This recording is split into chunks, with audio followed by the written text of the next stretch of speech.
Hello friends, एक बार फिर से आप लोग का बहुत बहुत स्वागत है हमारे online platform Avision SSC bank exams में। मैं हूं आप लोग के साथ उर्वशी सिंह और आज का जो हमारा टॉपिक ऑफ डिस्कशन दोस्तों रहने वाला है वो रहने वाला है top 10 current affairs based on 5th of December 2020। आशा करते हैं कि आप लोग घरों में बिल्कुल अच्छे होंगे, सुरक्षित होंगे। सेशन को स्टार्ट करने से पहले दोस्तों मेरी आप लोगों से एक छोटी सी रिक्वेस्ट रहेगी कि जो भी हमारे चैनल पर नया जुड़ा है या फिर इन वीडियोस को पहली बार देख रहा है, make sure that you hit the subscribe button. Also don't forget to press the bell icon. Also share this video with your friends as well.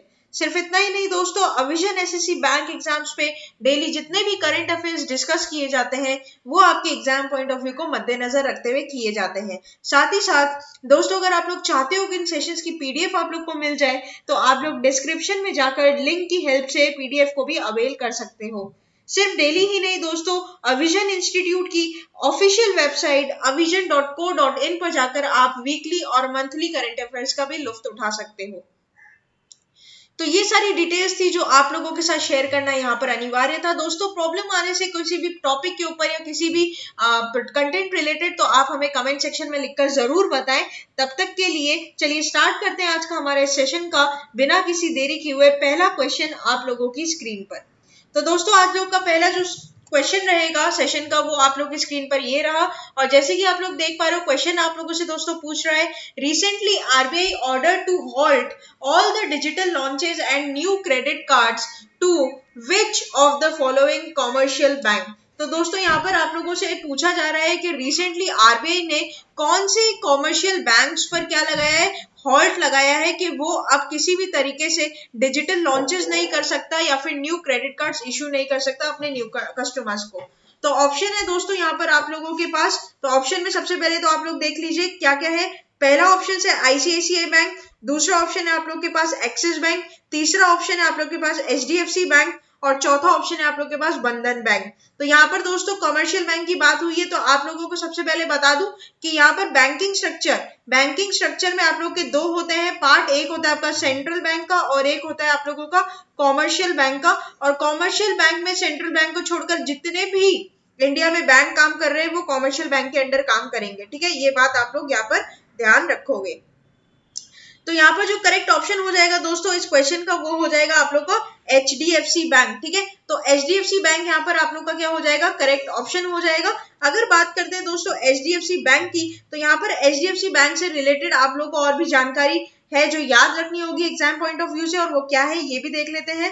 तो यहाँ पर हेडक्वार्टर जो होगा फ्रेंड्स वो आप लोग का कहाँ पर हो जाएगा, इसका पहली बात मुंबई में हो जाएगा। ठीक है, दूसरा इसका एमडी सीईओ का नाम आप लोग को ध्यान रखना होगा। तो यहाँ पर जो एचडीएफसी बैंक के एमडी सीईओ है दोस्तों वो आपके हो जाएंगे क्या, शशिधर जगदीशन। ठीक है, तो शशिधर जगदीशन आपके क्या हो जाएंगे, इसके एमडी सीईओ हो जाएंगे। और दोस्तों इससे पहले जो एमडी सीईओ थे उनका नाम क्या था, आदित्य पुरी। तो आदित्य पुरी की जगह पर कौन आए हैं, अब शशिधर जगदीशन आए हैं। अगर आप हम लोग के करंट अफेयर्स को डेली फॉलो करते हो तो आपको यहाँ पर ये चीज पता होगी। ये एक न्यू अपॉइंटमेंट है और इंपॉर्टेंट हो सकता है आपके एग्जाम पॉइंट ऑफ व्यू से। साथ ही साथ अगर यहाँ पर एचडीएफसी बैंक की टैगलाइन की बात करेंगे फ्रेंड्स, तो यहाँ पर इसकी टैगलाइन हो जाएगी वी अंडरस्टैंड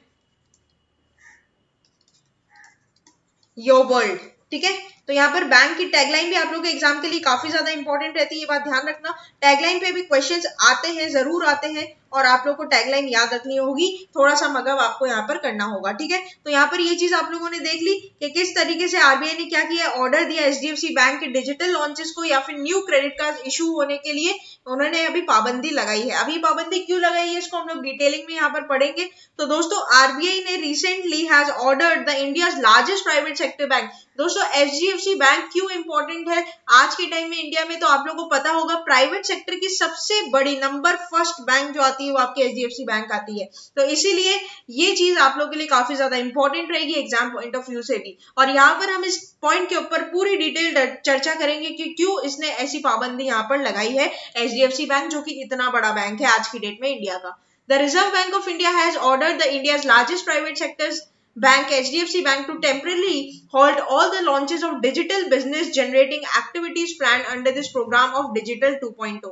तो दोस्तों यहाँ पर मैं सबसे पहले तो आप लोगों को बता दूं कि ये जो 2.0 डिजिटल 2.0 वो है क्या? तो आप लोगों को पता होगा दोस्तों, दिसंबर सेकंड 2020 को रिसेंटली एचडीएफसी बैंक ने एक प्रोग्राम लॉन्च किया था जिसका नाम था आप लोगों का डिजिटल 2.0। ठीक है, इसके अंदर एचडीएफसी बैंक ने बोला था कि वो अपने कस्टमर्स को best to best digital services क्या करना चाहता है, प्रोवाइड करना चाहता है। ठीक है, तो ये बात उन्होंने कही थी, लेकिन आरबीआई ने देखा कि कई दिनों से जो एचडीएफसी का बैकहैंड है वहां पर आउटेजेस बहुत ज्यादा हो रहे हैं। ठीक है, तो आउटेजेस का मतलब यहाँ पर फ्रेंड्स क्या होता है? आउटेजेस का मतलब यहाँ पर ये होता है, सिंपल सी भाषा में अगर मैं आप लोग को बताऊं, जैसे सपोज आप एचडीएफसी बैंक के कस्टमर हो और आप ऑनलाइन पेमेंट करना चाहते हो अपने इलेक्ट्रिसिटी बिल का, घर के इलेक्ट्रिसिटी बिल का आप क्या करना चाहते हो, ऑनलाइन पेमेंट करना चाहते हो, तो आपने क्या किया, गूगल पे से या फिर किसी भी साइट से आपने एचडीएफसी बैंक का क्रेडिट कार्ड या डेबिट कार्ड को लेकर क्या किया, आपने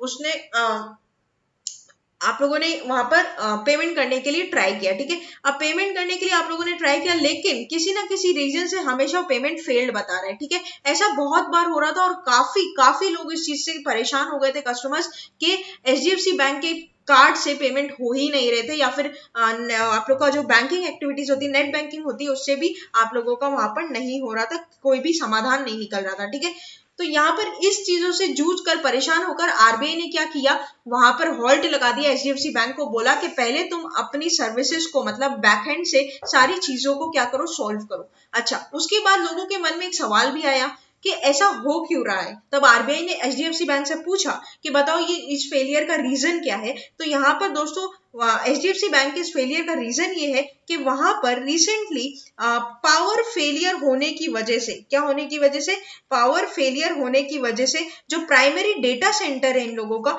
वहां पर काम रुक गया था, और वहां पर काम रुक जाने की वजह से क्या हुआ था, ये पेमेंट्स सक्सेसफुल नहीं हो रही थी ड्यू टू पावर फेलियर। ठीक है, तो आरबीआई बैंक ने एचडीएफसी बैंक को ये बात बोली कि पहले आप लोग अपने सारे सिस्टम को सही करिए और उसके बाद ही आप लोग क्या करेंगे, अपनी सर्विसेज को रेज्यूम कर पाएंगे। ठीक है, तो ये बात थी, और ये दोस्तों डरने की बात नहीं है, टेम्परेरी हॉल्ट लगाया गया है। एचडीएफसी बैंक आज की डेट की बहुत बड़ी बैंक है, तो परमानेंटली इसका असर देखने को नहीं मिलेगा। हाँ, कुछ ऐसा भी हो सकता है कि और रिसेंटली एक बात और मैं आप लोगों को बता दूं, यहाँ पर न्यू क्रेडिट कार्ड का इशू भी नहीं होगा दोस्तों, ना कि कोई न्यू कस्टमर्स यहाँ पर हायर किए जाएंगे, और इवन यहाँ पर सारी डिजिटल 2.0 के अंदर जितनी भी सुविधाएं थी उनको भी गृहस्थ कर दिया गया है। ठीक है, कुछ टाइम के लिए ये टेम्परेरी होगा, जल्दी से जल्दी एचडीएफसी बैंक जितनी जल्दी अपने बैकएंड को अच्छा करेगा, आईटी एप्लीकेशंस को अच्छा करेगा, और ये हॉल्ट यहाँ पर क्या हो जाएगा, सस्टेन हो जाएगा, इसको हटा दिया जाएगा आरबीआई के द्वारा।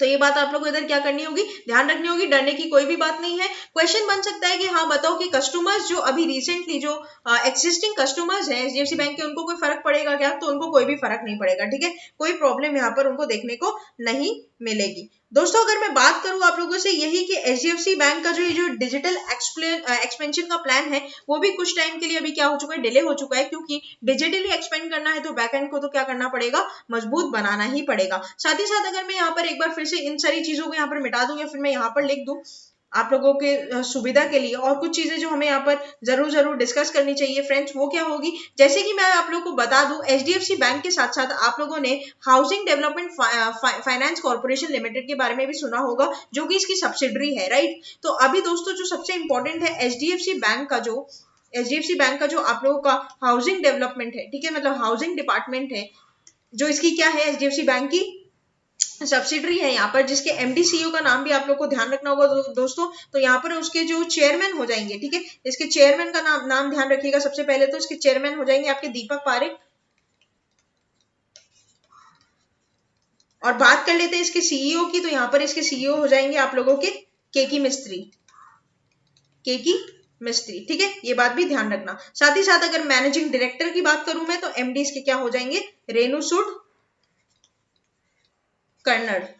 तो दोस्तों ये बात एचडीएफसी बैंक की नहीं की जा रही है, ध्यान रखिएगा, ये बात की जा रही है housing development finance corporation limited की, जो कि सब्सिडरी है एचडीएफसी बैंक की। ठीक है, तो ये बात ध्यान रखना। साथ ही साथ दोस्तों यहाँ पर मुझे बताना चाहिए कि एचडीएफसी बैंक जो है, एचडीएफसी बैंक फाउंडेड हुई थी कौन से साल में, तो अगस्त 1994 में इस बैंक को फाउंड किया गया था, मतलब आज से करीबन 26 साल पहले। ठीक है, और उसके बाद इसके जो फाउंडर थे उसका नाम था आप लोगों का हसमुख भाई पारेख। ठीक है, हसमुख भाई पारेख, यहाँ पर इनका क्या था, नाम था, जिसने एचडीएफसी बैंक के कौन थे, फाउंडर थे ये, ठीक है। ये बात भी ध्यान रखना। हेडक्वार्टर्स का मैंने आप लोगों को बता दिया मुंबई में है, और जो सर्विसेज ये प्रोवाइड करता है एचडीएफसी बैंक, जैसे कि मॉर्गेज देना, इन्वेस्टमेंट करवाना, फाइनेंस इंश्योरेंस करवाना, बैंकिंग करना, कंज्यूमर बैंकिंग करना, क्रेडिट कार्ड प्रोवाइड करना, डीमेट अकाउंट खुलवाना, इंश्योरेंस करवाना, फायर इंश्योरेंस करवाना, सारी चीजें यहाँ पर बैंक अब क्या करता है, एक्टिविटीज परफॉर्म करता है, जिसको आम भाषा में पैरा बैंकिंग का नाम भी दोस्तों दिया गया है, ठीक है। तो ये बात भी आप लोग इधर क्या करोगे, ध्यान रखोगे। तो ये सारी चीजें थी जो हम लोगों ने डिस्कस करी थी। थोड़ा सा इसके बारे में हम लोग और पढ़ लेते हैं ताकि और चीजें क्लियर हो जाए। ये इंपॉर्टेंट इसलिए दोस्तों क्योंकि मैंने आप लोग को पहले भी बोला था, एचडीएफसी क्या है, एक बहुत ही ज्यादा इंपॉर्टेंट बैंक है, सिस्टमैटिकली इंपॉर्टेंट बैंक है दोस्तों। आज की डेट में इंडिया की इकोनॉमी का कुछ % हिस्सा एचडीएफसी बैंक से जाता है, तो ये बात भी ध्यान रखना। And other purpose generating IT applications were also ordering the bank to stop sourcing new credit cards to card customers. The order dated December 2 comes from HDFC Bank's internet banking and payment system were disrupted by yet another outage on November 21. HDFC had drawn criticism for various such incidents over the past 2 years. RBI has directed HDFC Bank stop examining to lapse the fix accountability. Right? तो ये बात इधर आप लोग क्या करोगे, ध्यान रखोगे। साथ ही साथ मैं आप लोग को बताना चाहूंगा दोस्तों, आज की डेट में अगर आप मानो 100 लोग हैं तो 100 लोग में से 27 लोगों के पास, ठीक है, अकॉर्डिंग टू सर्वे 27 लोगों के पास क्रेडिट कार्ड एचडीएफसी बैंक का होगा, ठीक है। तो हमारे टोटल पॉपुलेशन में से 27% जो पॉपुलेशन है वो क्रेडिट कार्ड किसका यूज करती है, एचडीएफसी बैंक का यूज करती है। उसके बाद आप लोग का आता है आईसीआईसीआई बैंक, एक्सिस बैंक और सिटी बैंक, ठीक है। तो ये बात आप लोग को यहाँ पर और ध्यान रखनी चाहिए। चलो नेक्स्ट चलते हैं क्वेश्चन नंबर 2 के ऊपर, और क्वेश्चन नंबर 2 क्या बोलता है ये देख लेते हैं। तो which among the following is the first city of Uttar Pradesh to launch its municipal bonds at BSE. तो दोस्तों ऐसी कौन सी सिटी है उत्तर प्रदेश की जिसने पहली बार म्युनिसिपल बॉन्ड्स को क्या किया है, लॉन्च किया है बीएससी में, ठीक है। ये बात आप लोग को बतानी है। ऑप्शन है आप लोग के पास Lucknow, Ghaziabad, Agra, Kanpur. Here the correct option will be option number A, that is Lucknow, right. तो लखनऊ के यहाँ पर क्या हो गया आप लोगों का, आप लोग को ये बात ध्यान रखनी होगी। उत्तर प्रदेश की अगर मैं बात करूं तो आप लोगों के चीफ मिनिस्टर हो जाएंगे योगी आदित्यनाथ जी, और आप लोग की जो गवर्नर हो जाएगी वो हो जाएगी आनंदीबेन पटेल, ठीक है। तो ये बात आप लोग एक्स्ट्रास में ध्यान रखोगे। पढ़ लेते हैं इसके बारे में। The 200 crore Lucknow municipal corporation bonds were listed on Bombay stock exchange. Uttar Pradesh chief minister Yogi Adityanath attended the bell ceremony with today's listing. Lucknow has become the first city in the North India and the 9th city in India to have raised funds by issuing municipal bonds. तो दोस्तों north India में पहली city होगी कौन सी आपकी, Lucknow.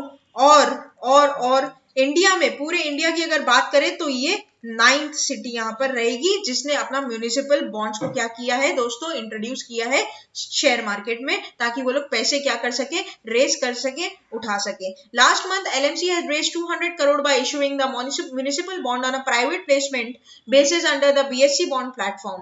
Earlier than November this year, LMC received 21 bids on BSC bond platform for rupees 450 crore, which is 4.5 times of the total issue size of rupees 100 crore. Right? तो ये बात भी आप लोग इधर क्या करोगे, ध्यान रखोगे दोस्तों। साथ ही साथ मुझे यहाँ पर आप लोगों को एक और चीज बतानी चाहिए कि जैसे कि यहाँ पर this is the first city to issue the municipal bond in north India, और यहाँ पर जो दोस्तों अमृत, आप लोगों ने सुना होगा इसके बारे में जरूर, अमृत स्कीम जो है, अमृत स्कीम का आप लोगों को फुल फॉर्म ध्यान रखना होगा। तो यहाँ पर ये जरूर ध्यान रखिएगा कि इसका फुल फॉर्म आप लोगों का क्या हो जाएगा, अटल मिशन फॉर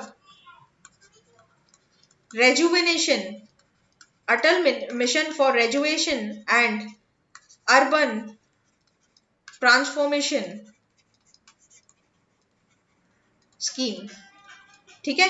तो यहाँ पर अमृत का फुल फॉर्म आप लोग को एकदम बाय हार्ट दोस्तों लर्न होना चाहिए, बहुत ज्यादा इंपॉर्टेंट रहेगा आप लोग के लिए। दोस्तों यहाँ पर लखनऊ के साथ साथ और भी सिटीज है जो अपना म्युनिसिपल बॉन्ड आगे आने वाले फ्यूचर में बीएससी में लिस्ट करने वाली है। तो यहाँ पर आप लोग देख सकते हो गाजियाबाद हो सकता है, ठीक है। गाजियाबाद के साथ ही साथ आप लोगों का प्रयागराज भी,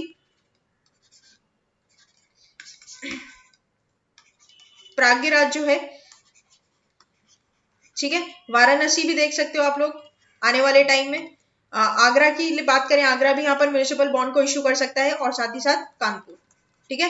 तो ये सारे शहर भी अब क्या कर सकते हैं, अपने म्यूनिसिपल कॉर्पोरेशन जो है उनके बॉन्ड्स को लिस्ट कर सकते हैं बॉम्बे स्टॉक एक्सचेंज में। ठीक है, तो ये बात आप लोग इधर क्या करोगे, ध्यान रखोगे, ये बहुत ज्यादा इंपॉर्टेंट यहाँ पे रहेगा। नेक्स्ट चलते हैं क्वेश्चन नंबर 3 के ऊपर, और क्वेश्चन नंबर 3 क्या बोलता है ये देख लेते हैं। तो India invites dash as 2021 republic day chief guest. तो दोस्तों यहाँ पर इंडिया ने इनवाइट किया है किसको as a chief guest of republic day for 2021? John Major, Boris Johnson, Justin Trudeau और Sheikh Hasina. Here the correct option will be option number B, that is Boris Johnson. तो दोस्तों बोरिस जॉनसन है कौन, ये बात कर लेंगे। तो ये दोस्तों यूके के प्राइम मिनिस्टर हैं। ठीक है, यूके के प्राइम मिनिस्टर हैं, ये डिटेलिंग ले देते हैं। British prime minister Boris Johnson is expected to be chief guest at India's first 2021 republic day celebration. Should Johnson accept the invitation, it will be the 5th time that a leader would Britain will be a chief guest at a Republic Day event, which is considered an honor reserved for the countries with which India enjoys every close ties and those that is considered to a strategic partner. ठीक है, तो ये बात आप लोग इधर क्या करोगे, ध्यान रखोगे कि यूके के जो जॉनसन है उनको क्या किया गया है, चीफ गेस्ट के रूप में यहाँ पर इनवाइट किया गया है इंडिया में on Republic day of 2021, right. तो ये बात आप लोग इधर क्या करना, ध्यान रखना, इंपॉर्टेंट हो सकती है। दोस्तों यहाँ पर जो लास्ट ब्रिटिश प्राइम मिनिस्टर आए थे रिपब्लिक डे के वॉज जॉन मेजर। ठीक है, जॉन मेजर को इनवाइट किया गया था आप लोगों का 1993 में। ठीक है, उसके बाद अब ये आएंगे। अगर अभी तक कंफर्मेशन न्यूज तो यही कहती है कि ये चीफ गेस्ट बनकर यहाँ पर आने वाले, तो देखते हैं आगे आने वाले टाइम में क्या होता है। नेक्स्ट चलते हैं क्वेश्चन नंबर 4 के ऊपर, और क्वेश्चन नंबर 4 क्या बोलता है ये यहाँ पर डिस्कस कर लेते हैं फ्रेंड्स। तो यहाँ पर आप लोगों से पूछा गया है which Indian cricket player makes the fastest 12,000 run in ODI cricket? Rohit Sharma, Shikhar Dhawan, Virat Kohli, Mahendra Singh Dhoni. Here the correct option will be option number C, that is Virat Kohli. तो दोस्तों यहाँ पर रिसेंटली कुछ दिन पहले भी चर्चा में था कि 22,000 इंटरनेशनल रन्स बनाने वाले पहले खिलाड़ी भी आपके विराट कोहली थे, और आज 12,000 रन्स ओडीआई क्रिकेट में बनाने वाले भी फास्टेस्ट आपके विराट कोहली हैं। तो Virat Kohli added yet another milestone to his illustrious career as he became the fastest player in the history of ODI cricket to score 12,000 runs while surpassing Indian legend Sachin Tendulkar. तो दोस्तों इन्होंने सचिन तेंदुलकर के रिकॉर्ड को क्या कर दिया है, सरपास कर दिया है during the third ODI against Australia in Canberra on Wednesday. Kohli needed just 23 runs to touch the landmark and ended up with 63 runs in the final knock of ODI series. तो इनको सिर्फ 23 रन चाहिए थे आपके 12,000 run पूरे करने में, और उस मैच में इन्होंने 63 रन का क्या किया था, फाइनल नॉक किया था। ठीक है, तो ये बात भी आप लोग इधर ध्यान रखोगे। The record was held by Tendulkar, who achieved the record in 309 matches. Kohli surpassed the master blaster in just 251 matches. तो यहाँ पर दोस्तों तेंदुलकर ने ये रिकॉर्ड 309 मैचेस में बनाया था, और यहाँ पर विराट कोहली ने ये मैच 251 मैचेस में ही बना दिया। ठीक है, तो ये बात आप लोग इधर क्या करना, ध्यान रखना। नेक्स्ट चलते हैं क्वेश्चन नंबर 5 की तरफ, और क्वेश्चन नंबर 5 क्या बोलता है दोस्तों ये देख लेते हैं। तो international day for banks is observe globally on. तो दोस्तों आप लोग को बताना है इंटरनेशनल डे ऑफ बैंक्स कब मनाया जाता है। ऑप्शन है आप लोग के पास यहाँ पर 1 दिसंबर, 2 दिसंबर, 3 दिसंबर, 4 दिसंबर। Here the correct option will be option number D, that is 4th of December. ठीक है, तो 4th दिसंबर को हमेशा आप लोग को हर दिन क्या मनाया जाएगा, इंटरनेशनल डे ऑफ बैंक्स मनाया जाएगा। पढ़ लेते हैं इसके बारे में, डिटेलिंग ले लेते हैं। तो यहाँ पर on 19 December 2019 the UN General Assembly adopted resolution of 74/245 which is designated 4 December as International Day of Banks. The day is celebrated to the recognition of the significant potential of multilateral development banks and other international development banks in financial sustainable development and providing know-how, and also in the recognition of the vital role in playing systems of member states in contributing the improvement of standard of living. तो यहाँ पर दोस्तों आप लोगों को मैं पहले भी बता दूं कि बैंक जो होता है वो हर एक इकोनॉमी को स्टेबल करने का मेजर रोल प्ले करता है। ठीक है, तो अगर आप लोगों को अपनी कंट्री की इकोनॉमी को स्टेबल रखना है तो अपने बैंकिंग स्ट्रक्चर को स्ट्रॉन्ग करना ही पड़ेगा, और बैंकिंग स्ट्रक्चर जो स्ट्रॉन्ग रहेगा तो आपकी स्टैंडर्ड ऑफ लिविंग ऑटोमेटिकली क्या हो जाएगी, अच्छी हो जाएगी। ये बात यहाँ पर कहना चाहता है। तो इंटरनेशनल डे फॉर बैंक्स को मनाने का जो दिवस है वो आप लोग का 4 दिसंबर को आता है।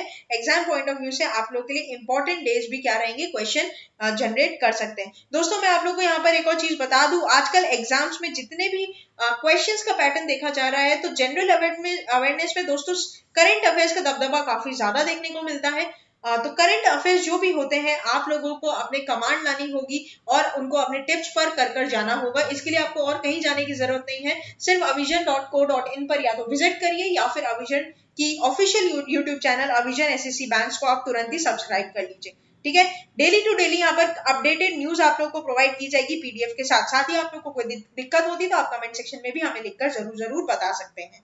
तो फिर आगे चलते हैं क्वेश्चन नंबर 6 की तरफ, और क्वेश्चन नंबर 6 क्या बोलता है ये देख लेते हैं। तो Indian navy day is celebrated on dash in India every day. तो दोस्तों आप लोग को बताना है इंडियन नेवी डे हर साल कब मनाया जाता है इंडिया में। December 4th, December 3rd, December 2nd, December 1st. Here the correct option will be option number A, that is December 4th. तो हर साल 4 दिसंबर को आप लोगों का इंडियन नेवी डे भी मनाया जाता है। तो एक बार पढ़ लेते हैं। Indian navy day is celebrated on December 4 in every year. The aim to celebrate the day is to honor and recognize the achievements and role of Indian Army to the nation, right? तो यहाँ पर दोस्तों आप लोगों को जो ध्यान रखना होगा कि इंडियन जो आप लोगों का नेवी है, इंडियन नेवी जो है वो वर्ल्ड की सबसे बड़ी नेवी है। तो यहाँ पर बहुत ही स्ट्रॉन्ग है वो, और इस चीज को लेकर हमें प्राउड फील करना चाहिए। The Indian navy is a well balanced 3-dimensional force capable of operating above, on and under the surface of the oceans and safeguards our international interest. It is objective is also to improve the circumstances in the Indian Ocean zone, right? तो ये बात भी आप लोग इधर क्या करोगे, ध्यान रखोगे। इंडियन नेवी की जो आपके कमांडर इन चीफ होते हैं दोस्तों, तो वो हमेशा आपके प्रेसिडेंट रहेंगे इंडिया के। जो भी इंडिया का प्रेसिडेंट होगा वो उसका क्या होगा, कमांडर इन चीफ। ये बात आप लोग एक्स्ट्रास के लिए इंपॉर्टेंट है जो ध्यान रखोगे। इवन दोस्तों 17th सेंचुरी में मतलब आप लोगों को क्वेश्चन यहाँ पर पूछ सकता है, who is the father of Indian navy. तो फादर ऑफ इंडियन नेवी आप लोगों के कौन है, ये भी क्वेश्चन आप लोग का पूछ सकता है। तो उसका आंसर हो जाएगा आप लोग का दोस्तों छत्रपति शिवाजी भोसले। ठीक है, तो ये आपके क्या हो जाएंगे दोस्तों, यहाँ पर फादर ऑफ इंडियन नेशन हो जाएंगे, जो कि 17th सेंचुरी से बिलोंग करते हैं। ठीक है, तो ये बात भी आप लोग इधर क्या करना, ध्यान रखना। साथ ही साथ चीफ ऑफ नवल स्टाफ अभी कौन है, तो चीफ ऑफ नवल स्टाफ अभी आप लोग के हो जाएंगे कौन, एडमिरल करमबीर सिंह। ठीक है, और इंडियन नेवी को फाउंड कब किया गया था, तो इसको फाउंड किया गया था आप लोग का 26 जनवरी 1950 में। ठीक है, ये बात भी आप लोग इधर क्या करोगे, ध्यान रखोगे। 1950 नेक्स्ट चलते हैं क्वेश्चन नंबर 7 के ऊपर, और क्वेश्चन नंबर 7 हम लोग को क्या पूछता है दोस्तों, ये देख लेते हैं। Rafer Johnson associated to which field. तो यहाँ पर आप लोग को पूछा है दोस्तों, रैफर जॉनसन जो है वो कौन से फील्ड से यहाँ पर बिलोंग करते हैं, एसोसिएट करते हैं। Actor, athlete, musician, both A and B. Here the correct option will be option number A, that is वो पहले दोस्तों एथलीट थे और फिर उन्होंने टाइम पासेस एक्टिंग में भी अपना करियर बनाया। ठीक है, तो यहाँ पर ये दोनों ही इसके क्या हो जाएंगे, करेक्ट आंसर हो जाएंगे। तो American decathlete, the film actor Raffer Johnson, who was 1960 Olympic gold medalist, has passed away. He was 86 years of age. The world greatest athlete has won a national decathlon championship in 1956 and a silver medal at the Melbourne Olympics in the same year. Johnson set world records in the decathlon 3 different times. Apart from this, he also played a huge role in helping the tackle of assassination of the Robert Kennedy, the former United Attorney General. After he retired from athletics, Johnson turned acting and appeared in a number of films, including the James Bond film License to Kill in 1986. तो दोस्तों यहाँ पर जो आप लोगों को exam point of view से दो चीजें ध्यान रखनी होगी कि रेफर जॉनसन पहली बात तो कहाँ से बिलोंग करते थे, तो ये पहले आप लोग के एथलीट रह चुके हैं और उसके बाद इन्होंने अपना करियर एक्टिंग में भी बनाया, तो ये एक्टर भी थे। ठीक है, इनका देहांत हो चुका है, डिमाइस हो चुका है। ऑर्बिचरीज आप लोग के एग्जाम के लिए काफी ज्यादा इंपॉर्टेंट रहती है, एक से लेकर 2 क्वेश्चन आप लोग के ऑर्बिचरी पे देखने को मिल जाएंगे। नेक्स्ट चलते हैं क्वेश्चन नंबर 8 पे, और क्वेश्चन नंबर 8 क्या पूछता है ये देख लेते हैं। तो which country has declared a climate emergency and promise to make its public sector carbon neutral. तो दोस्तों यहाँ पर कौन सी ऐसी कंट्री है जिसने रिसेंटली क्लाइमेट इमरजेंसी को घोषित कर दिया गया है, और वो ये भी बोलता है कि वो अपनी पब्लिक को कार्बन सेक्टर मतलब कार्बन जो होता है आप लोगों के एनवायरमेंट में उसको न्यूट्रल करने की बात इन्होंने यहाँ पर की है। तो ऑप्शन है आप लोगों के पास जापान, न्यूजीलैंड, फ्रांस और United Kingdom. Here the correct option will be option number B, that is New Zealand, right. तो ये बात आप लोग इधर क्या करना, ध्यान रखना, ये आप लोगों के एग्जाम के लिए जरूर जरूर इंपॉर्टेंट रहेगा। तो New Zealand has declared a climate emergency and promise to make its public sector carbon neutral by 2025. New Zealand has joined 32 other countries that have declared climate emergency. They include Japan, Canada, France and United Kingdom, right? तो अभी जो recently New Zealand ने क्या किया, climate emergency को declare किया, साथ ही साथ इन देशों ने भी या तो पहले या तो बाद में अब ये लोग भी क्लाइमेट इमरजेंसी को क्या कर देंगे, यहाँ पर डिक्लेयर कर देंगे। दोस्तों एग्जाम के पॉइंट ऑफ व्यू से जो एक्स्ट्रा एडिशनल इन्फो हम लोग को यहाँ पर लेनी होगी कि न्यूजीलैंड के प्राइम मिनिस्टर आप लोग के कौन हो जाएंगे। तो न्यूजीलैंड के प्राइम मिनिस्टर हो जाएंगे आपके Jacinda Ardern. Capital of New Zealand क्या होगी, तो वो हो जाएगी आप लोगों की वेलिंगटन, और करेंसी वहां पर कौन सी यूज होती है, तो न्यूजीलैंड डॉलर, ठीक है। ये बात आप लोग इधर क्या करना, ध्यान रखना। नेक्स्ट चलते हैं क्वेश्चन नंबर 9 के ऊपर, और क्वेश्चन नंबर 9 क्या पूछता है ये देख लेते हैं। David Johannes Malan is an English cricketer who bats left handed and plays for which country.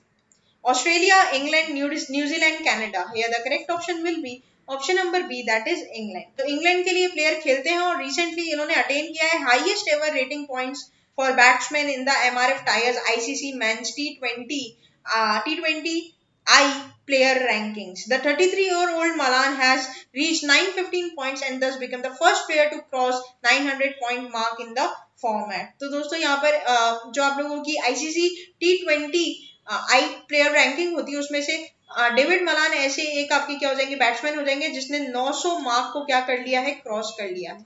ये बात आप लोग इधर क्या करना, ध्यान रखना। नेक्स्ट चलते हैं क्वेश्चन नंबर 10 की तरफ, और क्वेश्चन नंबर 10 आज के हमारे सेशन का आखिरी क्वेश्चन होगा friends. The reserve repo rate under the LAF has kept unchanged at.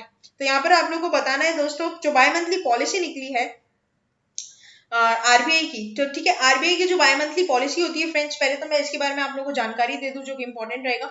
तो मॉनेटरी जो पॉलिसी रहती है आप लोगों की, वो किसकी रहती है, आरबीआई की यहाँ पर रहती है। स्पेलिंग देख लेना आप थोड़ा। तो मॉनेटरी पॉलिसी यहाँ पर आरबीआई की रहती है, और ये 6 मेंबर्स की दोस्तों कमेटी होती है। 6 मेंबर्स में 3 मेंबर होते हैं आपके आरबीआई के, और 3 मेंबर होते हैं आपकी गवर्नमेंट ऑफ इंडिया के, ठीक है। और अगर इनमें कोई क्लैश होता है तो फिर डिसीजन कौन लेता है, गवर्नर लेता है। तो रिसेंटली हमारे गवर्नर कौन है, शक्तिकांता दास है। तो दोस्तों ये बाय मंथली पॉलिसी, इसका मतलब हर 2 महीने में यहाँ पर ये निकलती है। लास्ट ये निकली थी अक्टूबर में, if I am not wrong 8 से लेकर 9 अक्टूबर के बीच में मंथली पॉलिसी निकली थी, मॉनेटरी पॉलिसी। और अब ये वापस से क्या की गई है, निकाली गई है, जिसमें जो रेट्स है आप लोगों के दोस्तों वो अनचेंज्ड हैं, ठीक है। तो आप लोग को बताना है रिवर्स रेपो रेट है वो अनचेंज कितने परसेंट पर रहा है, 4.5%, 3.5%, 3.35%, 4%। Here the correct option will be option number C, that is 3.35%, right. तो इसके बारे में हम लोग थोड़ी सी और डिटेलिंग लेंगे। तो यहाँ पर दोस्तों बता दूं मैं पहले आप लोग को, रेपो रेट जो है, रेपो रेट यहाँ पर अनचेंज रहकर 4% है, ठीक है।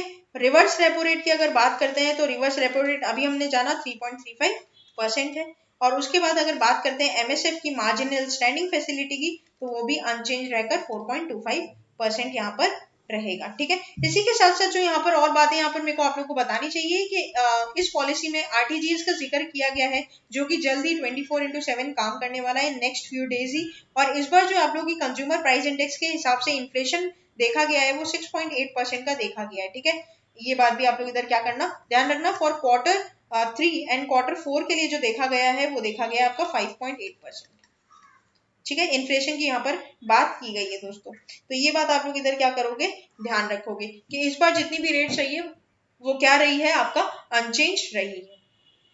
तो इसी के साथ साथ अगर मैं आप लोगों से बात करूं दोस्तों, किसकी बात करते हैं यहाँ पर हम लोग थोड़ा सा और डिटेल्स की, स्टैटिस्टिक्स की। तो गवर्नर यहाँ पर जो आप देख पा रहे हैं फोटो में भी, हो जाएंगे आपके शक्तिकांता दास। डेप्यूटी गवर्नर की अगर मैं बात करूं, वैसे तो हम लोग अपनी सेशंस में काफी बार इसको डिस्कस कर चुके हैं, लेकिन यहाँ पर डेप्यूटी गवर्नर के नाम पर आपके पास 4 होते हैं, और उसमें से जो पहला नाम है आपका वो है महेश कुमार जैन। दूसरा आप लोग का हो जाएगा राजेश्वर राव, जो कि एनएस विश्वनाथन की जगह पे आए हैं।